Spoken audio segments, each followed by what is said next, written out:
नमस्कार। इस वक्त की उत्तराखंड की खबरों के साथ मैं सुचित्रा गुप्ता आपके साथ मौजूद हूं और खबरों की शुरुआत करेंगे जहां आगामी सरकार की आज कैबिनेट बैठक होने वाली है। यह अहम बैठक सचिवालय में शुरू हो गई है और 11 बजे से यह बैठक शुरू हो गई है। आपको बता दें क्योंकि धामी कैबिनेट अब कई अहम मुद्दों पर इस बैठक में चर्चा करेगी और कई अहम फैसले कैबिनेट में लिए जा सकते हैं और इनमें सबसे ज्यादा मलिन बस्तियों का मामला जो अभी गर्म हुआ है उस पर फैसला हो सकता है। पंचायत चुनाव से पहले प्रशासकों को लेकर अध्यादेश संभव माना जा रहा है।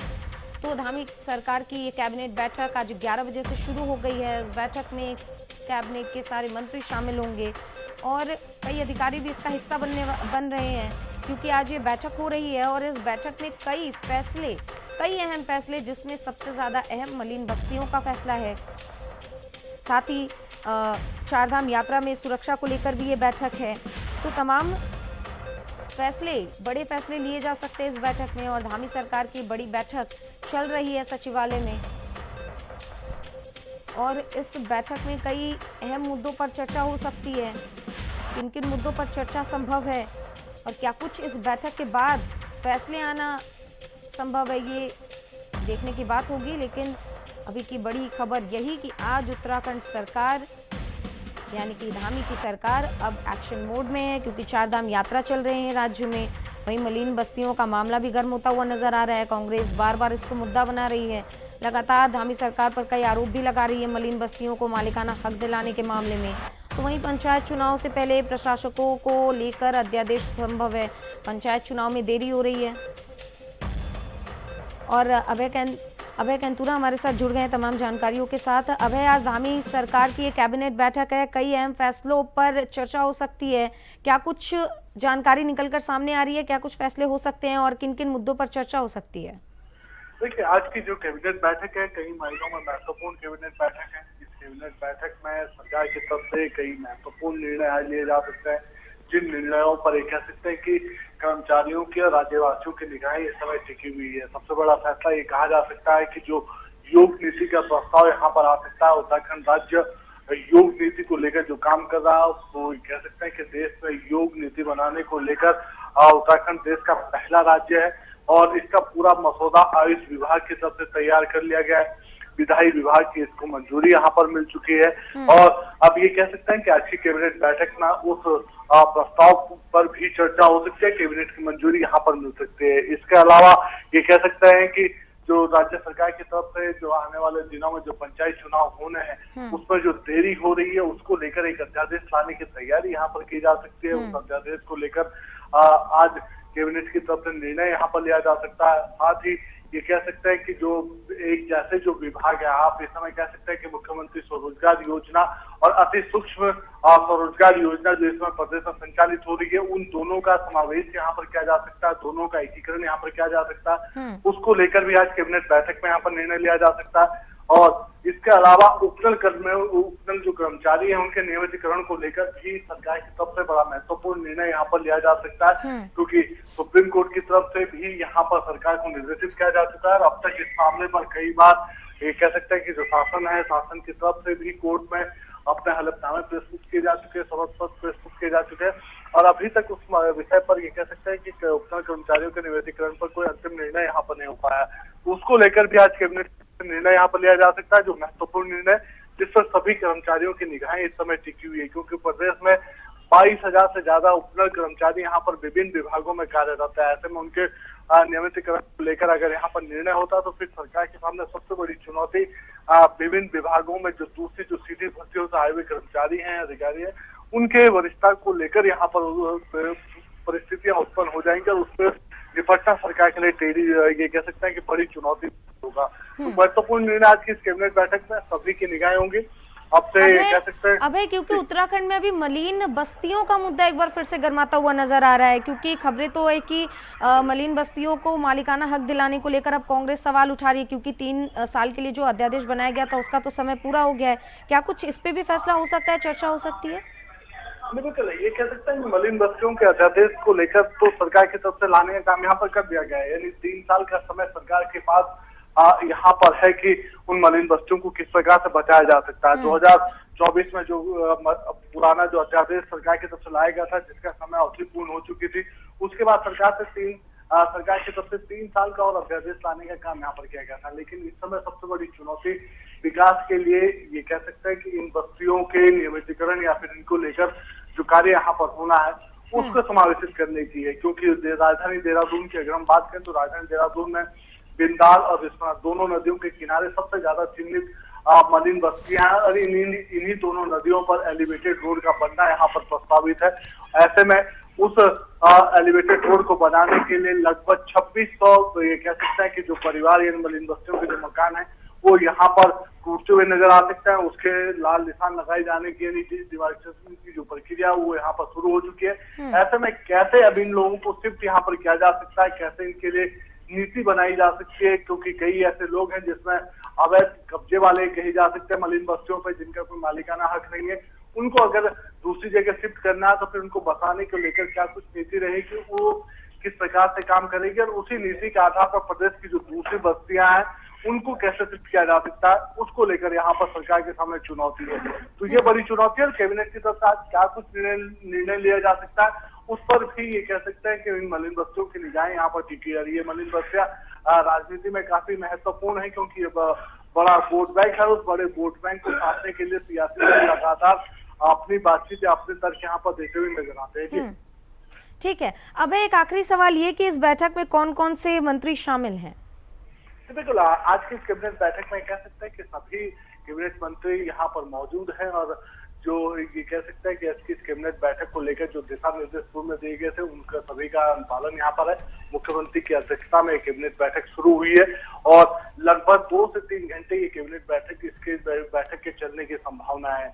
उम्मीद ये की जा रही है कि जब कैबिनेट बैठक समाप्त होगी तो गृह सचिव की तरफ से यहाँ पर कैबिनेट की ब्रीफिंग यहाँ पर की जाएगी और उसमें सभी निर्णयों को बताया जाएगा। लेकिन आज की इस कैबिनेट बैठक को लेकर जो चर्चाएं बाहर चल रही है उसमें ज्यादातर कर्मचारी बड़े उत्सुक नजर आ रहे हैं, क्योंकि कई विषय कर्मचारियों से जुड़े हुए इस कैबिनेट बैठक में जिसमें आज कैबिनेट के द्वारा निर्णय यहाँ पर लिया जाना है। ये कहा जा सकता है कि आने वाले दिनों में सरकार के लिए जो विकास की जो रफ्तार बढ़ाने की जो चुनौती है उसे कैसे बढ़ा सकते हैं, उसे कैसे और अच्छा बेहतर कर सकते हैं, उसको लेकर भी कुछ ठीक है। अब है तो आज धामी कैबिनेट की बैठक हो रही है और इसमें कई अहम फैसले हो सकते हैं। बहुत बहुत धन्यवाद अभय आपका तमाम जानकारियों के लिए। तो आज ये धामी कैबिनेट की बैठक हो रही है जिसमें कई अहम फैसले हो सकते हैं। पंचायत चुनाव से जुड़े अध्यादेश लाया जा सकता है, क्योंकि पंचायत चुनाव में काफी देरी हो रही है, इस पर भी चर्चा हो सकती है। मलिन बस्तियों को लेकर चर्चा हो सकती है। तो कई अहम मुद्दों पर चर्चा होगी, लेकिन किन पर मुहर लगी है ये बैठक के बाद पता चलेगा। तो इसी के साथ खबरों में आगे बढ़ेंगे, जहां गर्मी के मौसम के साथ डेंगू और मलेरिया का खतरा बढ़ने के कारण देहरादून जिला प्रशासन अलर्ट मोड पर है।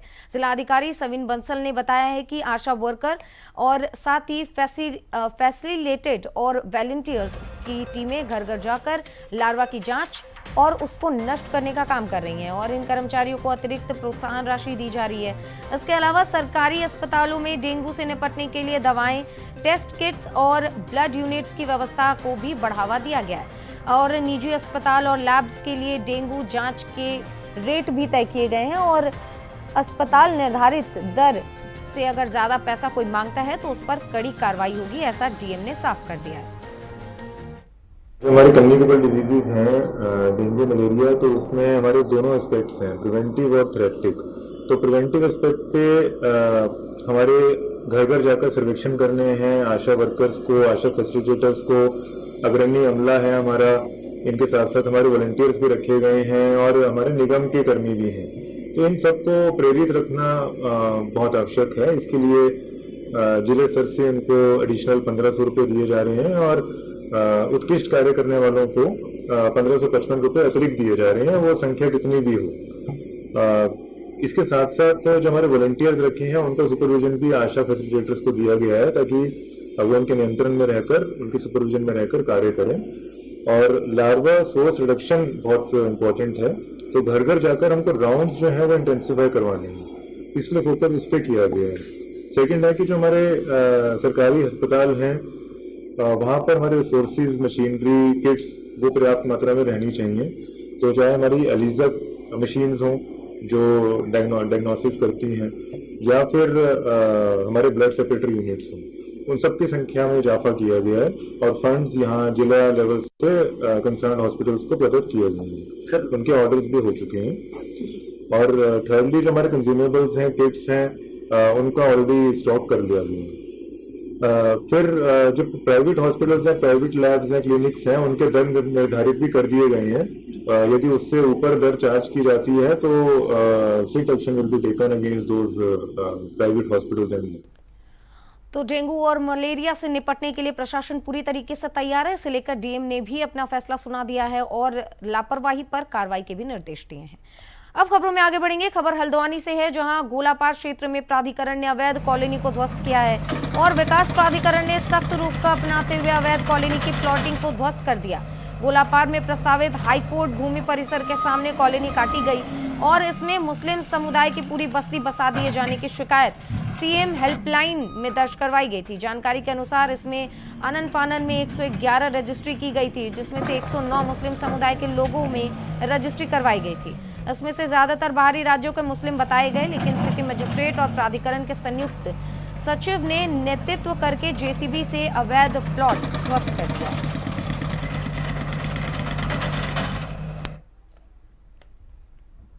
तो वहीं देहरादून से यह खबर, जहां यात्रा मार्ग पर अब 25 स्थानों पर आपको सुविधा मिलेगी चार्जिंग की। जी हाँ, जितनी भी गाड़ियां आएंगी चारधाम यात्रा के लिए और उन सभी इलेक्ट्रिक गाड़ियों को चार्जिंग की सुविधा मिलेगी और चारधाम यात्रा के 25 स्थानों पर ये चार्जिंग की सुविधा आपको मिलेगी। वहीं चारधाम यात्रा को बढ़ावा देने के लिए सरकार ने ये पहल की है कि चारधाम यात्रा को पर्यावरण के अनुकूल बनाने के लिए ये प्रयास सरकार की ओर से किया गया। प्रदेश सरकार ने इस यात्रा सीजन में 25 स्थानों पर ई व्हीकल चार्जिंग की सुविधा उपलब्ध करवा दी है और यात्रा में इलेक्ट्रिक वाहनों की संख्या दिन प्रतिदिन बढ़ रही है, जिसे देखकर मुख्यमंत्री पुष्कर सिंह धामी ने चारधाम यात्रा में ग्रीन यात्रा थीम रखी है और इसे ही लेकर 25 स्थानों पर चार्जिंग स्टेशन की भी सुविधा दी है।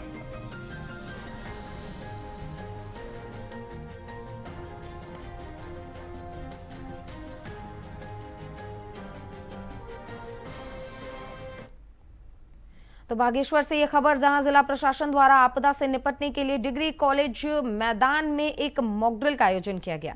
भूस्खलन में लोगों के दबने की सूचना फायर और पुलिस टीम को दी गई, जिसमें भूस्खलन में 12 लोग दबने से गंभीर रूप से घायल हो गए। वहीं दबने से एक व्यक्ति की मौत हो गई। घायलों को पुलिस और फायर टीम 108 की मदद से जिला अस्पताल लाई और सभी घायलों का उपचार किया गया। एक की हालत गंभीर होने की वजह से उसे हायर सेंटर रेफर कर दिया गया, जबकि अन्य घायलों का अस्पताल में इलाज जारी है। वहीं इस दौरान आग लगने से एक व्यक्ति गंभीर रूप से झुलस गया। इस बारे में डॉक्टर भूपेंद्र घटियाल ने पूरे मॉक ड्रिल की जानकारी दी और इस मौके पर doctor CM Bhaisora, doctor Rajeev Upadhyay, doctor Sakshi ने सभी घायलों का उपचार किया और अस्पताल में भर्ती करवाया। और इस मॉक ड्रिल के माध्यम से बागेश्वर के सभी लोगों को समझाया गया कि आपदा के समय किस तरीके से निपटा जाए। तो ओपन सरफेस है आप लोगों का, मॉक ड्रिल के लिए ओपन सरफेस ही होता है। 7 पेशेंट पहुंचे हैं यहाँ पे। एक हेड इंजरी थी, एक सर्वाइकल के साथ मल्टीपल फ्रैक्चर था उनका। उन्हें यहाँ पे प्राइमरी ट्रीटमेंट देने के बाद हायर सेंटर रेफर कर दिया गया। जिनके हेड में इंजरी थी उनको सिटी कराने के बाद उनके सिटी में काफ़ी कॉम्प्लिकेशंस थे, तो उन्हें हायर सेंटर न्यूरोसर्जन के बाद रेफर कर दिया गया। रेफर सुविधा हमारे पास 108 हेली और जो हॉस्पिटल की एम्बुलेंस है उससे कराया गया। ये 2 लग रहे थे, बाकियों का ट्रीटमेंट यहाँ चल रहा है। एक बर्न केस था जिसे आईसीयू शिफ्ट कर दिया गया, वहाँ पे उसका प्राइमरी ट्रीटमेंट चल रहा है। इफ उसके कॉज देखने के बाद मे भी 40 to 50% बर्न हो, उसके बाद देखेंगे प्राइमरी ट्रीटमेंट देने के बाद क्या किया जाता है। पड़ी हादसे में एक की मृत्यु हो गई है, जिसे हमने मोर्चरी में शिफ्ट किया गया है। पोस्टमार्टम के बाद उसकी तो वहीं चमोली के सीमांत गांव माणा में केशव प्रयाग में 12 साल बाद विधि विधान के साथ पुष्कर कुंभ का आयोजन हो रहा है, जिसे लेकर बद्रीनाथ धाम के साथ ही माणा गांव में बड़ी संख्या में तीर्थयात्रियों का आवाजाही बढ़ गया है। केशव प्रयाग में आयोजित पुष्कर कुंभ को लेकर पैदल मार्ग का सुधारीकरण किया गया और यहां पैदल मार्ग पर श्रद्धालुओं की सुविधा के लिए विभिन्न भाषाओं में साइन बोर्ड भी लगाए गए। इसी के साथ ही कुंभ के सुचारू संचालन के लिए यहां पैदल मार्ग पर पुलिस की तैनाती की गई है। वहीं संगम घाट पर एसडीआरएफ के जवान की भी तैनाती की गई है, ताकि किसी भी इमरजेंसी सिचुएशन में घटना से निपटा जा सके।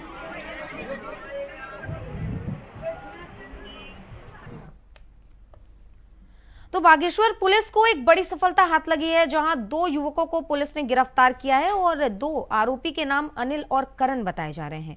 ये दोनों तस्करी के मामले में गिरफ्तार हुए हैं। एसओजी टीम और थाना पुलिस ने मुखबिरी की सूचना पर घटबगड़ मार्ग की सीढ़ियों के पास से दबिश दी और वहां पर 2 संदिग्ध बैठे हुए थे, जिनकी तलाशी ली गई और तलाशी में स्मैक बरामद की गई, यानी कि मादक पदार्थ उन दोनों के पास से बरामद की गई और दोनों ने ही ये कबूला है कि मादक पदार्थ रुद्रपुर से लाया गया था। अब पुलिस एनडीपीएस एक्ट की धारा 8/21 के तहत मामला दर्ज करके आगे की कार्रवाई शुरू कर दी है और गिरफ्तार करने वाली टीम को कप्तान ने 1000 रुपए के नगद इनाम की घोषणा भी की है और साथ ही पुलिस अब तलाश करने की और जांच करने की कोशिश कर रही है कि आखिर इन दोनों ने स्मैक कहां से खरीदा था और किस तरीके से ये पूरा जाल फैला हुआ है। 21 ग्राम स्मैक के शहर, इसकी अनुमानित लागत जो है 3.25 लाख से भी अधिक है।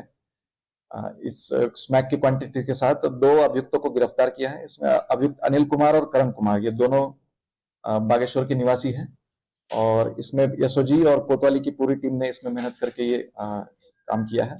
इसमें पूरी टीम को जो है 1000 रुपए का कैश रिवॉर्ड भी दिया जाता है और इसमें जांच करके ये कहाँ से ला रहे थे और किनको बेचने वाले थे, इसमें पूरी सप्लाई चेन को ये करके उन पे भी कार्रवाई करने के लिए हमने।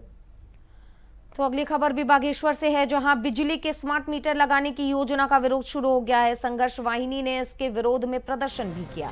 कहा गया कि सरकार यूपीसीएल को निजी हाथों में देने की साजिश कर रही है और डिजिटल मीटर लोगों ने पहले से लगवाए हुए हैं। अब स्मार्ट मीटर के नाम पर लोगों को बरगलाने का काम किया जा रहा है। जिला अध्यक्ष कवि जोशी के नेतृत्व में वाहिनी ने नारेबाजी के साथ प्रदर्शन किया और एसडीएम के माध्यम से मुख्यमंत्री को ज्ञापन भेजा है। ज्ञापन में उनका कहना है कि सरकार ने पहले ही प्रीपेड मीटर लगाने की योजना बनाई है, लेकिन विरोध के बाद योजना का नाम बदलकर स्मार्ट मीटर योजना कर दिया गया।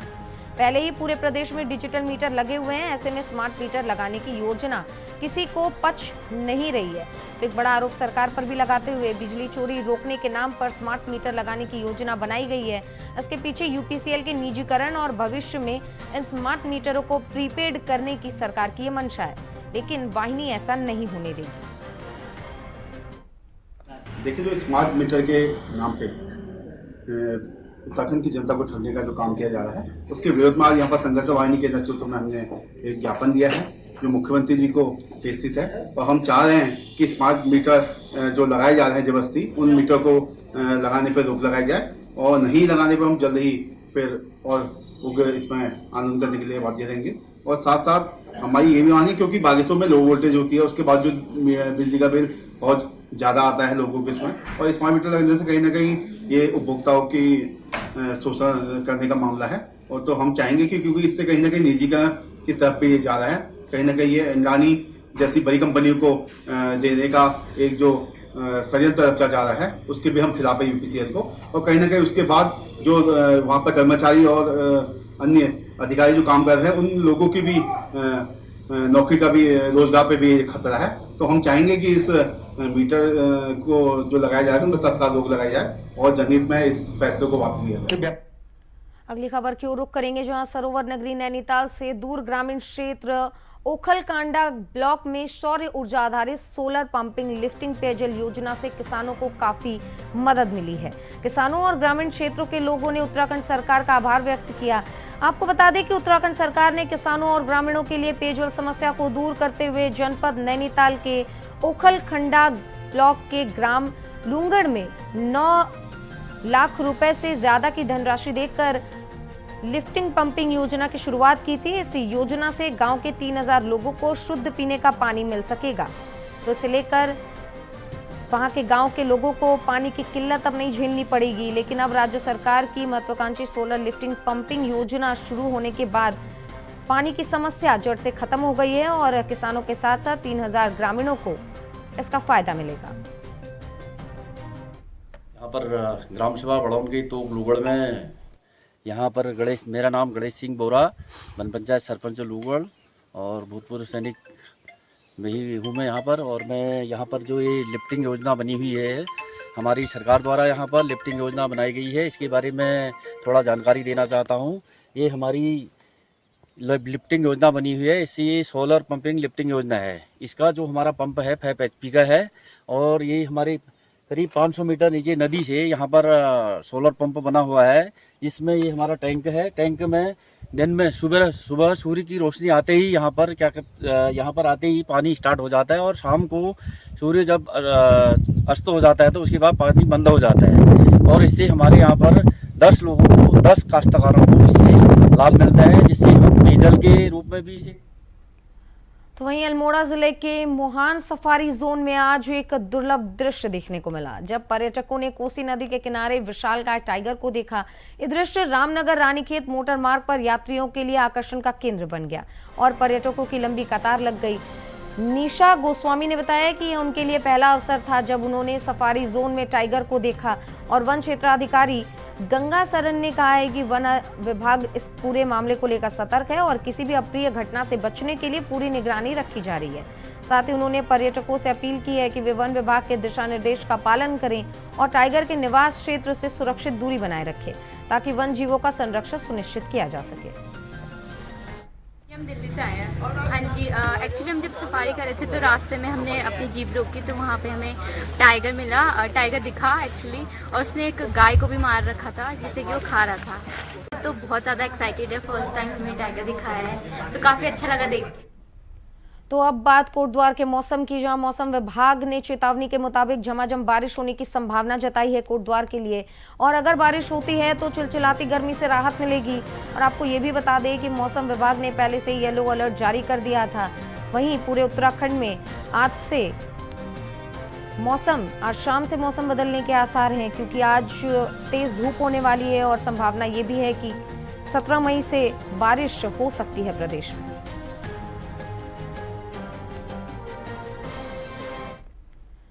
तो वहीं आबिदपुर और भगतपुर क्षेत्र में 2023 से बिजली के पोलों की मांग को लेकर पंचायत सदस्य लगातार विभागीय अधिकारियों के साथ बातचीत कर रहे हैं, लेकिन विद्युत उपखंड अधिकारी की ओर से कोई ठोस कार्रवाई नहीं की गई है। पंचायत प्रतिनिधियों का आरोप है कि एसडीओ का रवैया है वो भेदभाव से भरा हुआ है और वो अपनी जिद में आकर इसे वर्षों से यानी कि सालों से इस काम को लटकाए हुए हैं। उनका कहना है कि जिन इलाकों में राजनीतिक दबाव है वहां तुरंत काम हो जाता है, लेकिन जहां समस्या है वहां ध्यान नहीं दिया जा रहा है। और अब जनप्रतिनिधियों और जनता का धैर्य और भरोसा दोनों प्रशासन से उठता हुआ नजर आ रहा है और अगर जल्दी इसका समाधान नहीं हुआ तो उग्र आंदोलन किया जाएगा।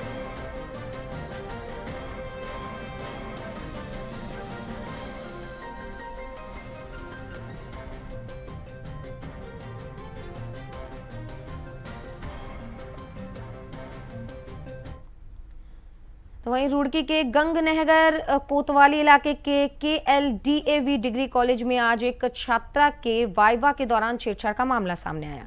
बता दें कि फिजिक्स प्रैक्टिकल के वाइवा के दौरान एक प्रोफेसर ने कई छात्राओं के साथ छेड़छाड़ की है और इस पर कॉलेज प्रबंधन और छात्राओं ने मामला शिकायत थाने में दर्ज करवाया, जिसके बाद से कॉलेज की HOD मिथिलेश कुमारी ने बताया है कि कॉलेज प्राचार्य ने इसकी सूचना पुलिस को दी है और आरोपी प्रोफेसर को हिरासत में ले लिया गया है।